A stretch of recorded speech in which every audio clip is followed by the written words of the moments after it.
Pour ses 40 ans, le FRAC Bretagne présente une exposition rassemblant des œuvres de 62 artistes.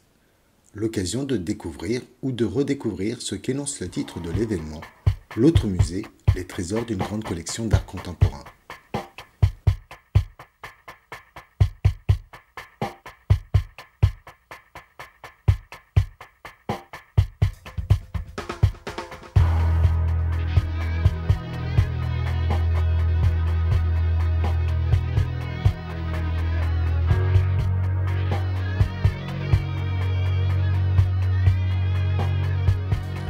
En amont d'une visite.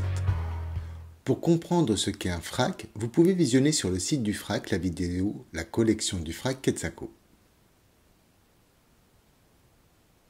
Mais aussi sensibiliser les élèves aux enjeux de la conservation d'une chose précieuse. L'incitation, dans un premier temps, serait son objet le plus précieux, permettant de définir ce qui fait la préciosité d'un objet, sa valeur marchande, mémorielle, affective, symbolique, historique, et j'en passe.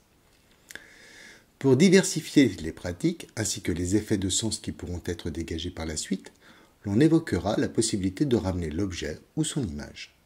S'ensuivra une proposition de travail permettant aux élèves de proposer un dispositif de préservation-conservation pour voir l'objet. Ces propositions de conservation pourront constituer un lien avec l'enseignement des sciences. Un pont pourra être fait avec la constitution des herbiers des SVT ou encore en sciences physiques pour évoquer l'alcalinité ou l'acidité des pH. Une extension sur les métiers d'art scientifique et de conservation pourra faire l'objet d'une approche spécifique dans le parcours à venir des élèves. Les mots du directeur du FRAC Bretagne. Alors là, nous sommes dans les collections, la réserve des collections de peinture du FRAC Bretagne.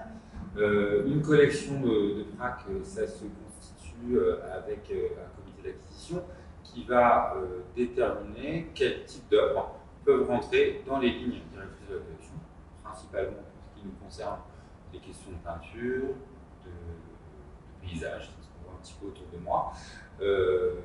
C'est une collection qui va être diffusée au plus proche des habitants un peu partout dans la région de la Bretagne. Donc on essaie d'acheter des œuvres qui sont accessibles ou sur lesquelles on peut construire des projets, notamment avec les publics scolaires, du champ social, etc. Des œuvres qui font sens et tout ça en essayant de fabriquer une collection cohérente avec laquelle on peut dérouler partie de l'histoire de l'art. Ce qui est génial dans mon métier, je pense, c'est d'ailleurs d'être toujours entouré d'œuvres d'art, mais aussi de pouvoir revendiquer et utiliser l'œuvre d'art pour sa fonction sociale. C'est-à-dire de comment l'œuvre d'art devient un objet qui est discuté, mis en débat, proposé par les experts que nous sommes, nous les responsables de l'art, avec des personnes qui n'y connaissent absolument rien. Et c'est au regard d'une œuvre, par exemple, c'est celle qui est derrière moi. Voilà, moi je sais que c'est une grande toile d'un duo d'artistes suisses qui s'appelle Adrian Horny et Linus Bill, mais pour vous, ça peut être simplement des taches de couleur noire sur un fond gris, ça peut être des nuages, ça peut être autre chose. Et à partir de ça, on construit un discours et on essaie de se servir de cette œuvre pour inventer des choses ensemble, inventer des imaginaires ensemble.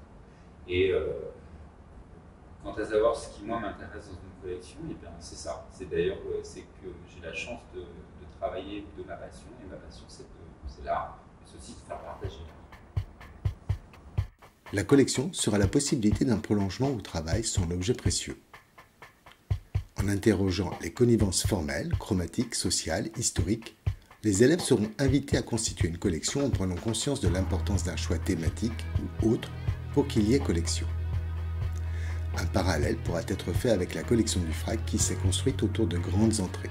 L'abstraction lyrique, les relations de l'art, de la nature, le statut de l'image contemporaine et l'artiste témoin de son temps. Après une visite au FRAC et de l'exposition L'autre musée, les élèves pourront être amenés à concevoir leur propre exposition de leur collection. Le service des publics du FRAC Bretagne a réalisé plusieurs focus sur des œuvres clés de l'exposition. Anna Vass, Rachel Whitred, Hamish Fulton, Pierre Soulages, Raymond Hins et Jacques Villeglé. que vous retrouverez dans le dossier pédagogique accessible sur le site du FRAC et en lien sous la vidéo.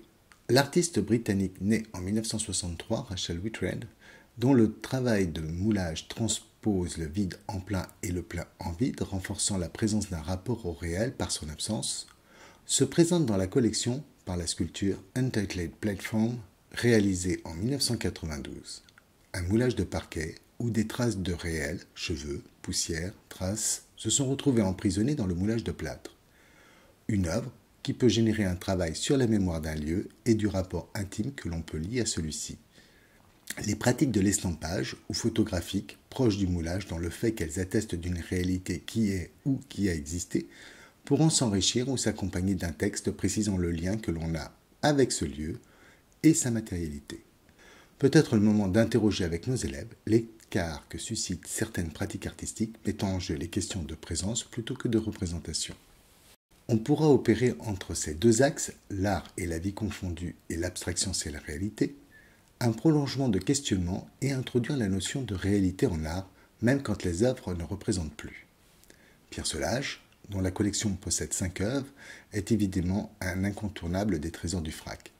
Ses œuvres, peinture 100 par 73, 9 novembre 1954, et peinture 165 par 130, 6 mai 1983, pourront faire l'objet d'un travail spécifique sur les notions d'abstraction et de réalité. Le noir, souvent utilisé par les élèves pour cerner une forme ou représenter des masses, pourra faire l'objet d'une sensibilisation aux effets du geste, de l'outil, des qualités d'une matière, en travaillant les effets de surface. Ce travail classique du cours d'art plastique pourrait trouver une suite expérimentale en dotant les élèves d'une caméra et d'une lumière avec une proposition de type « on n'y voit rien sans lumière » qui viendrait questionner les réalités présentes dans une surface apparemment abstraite, avec des prolongements possibles vers le cinéma expérimental ainsi qu'à l'architecture comme objet abstrait aux surfaces sensibles.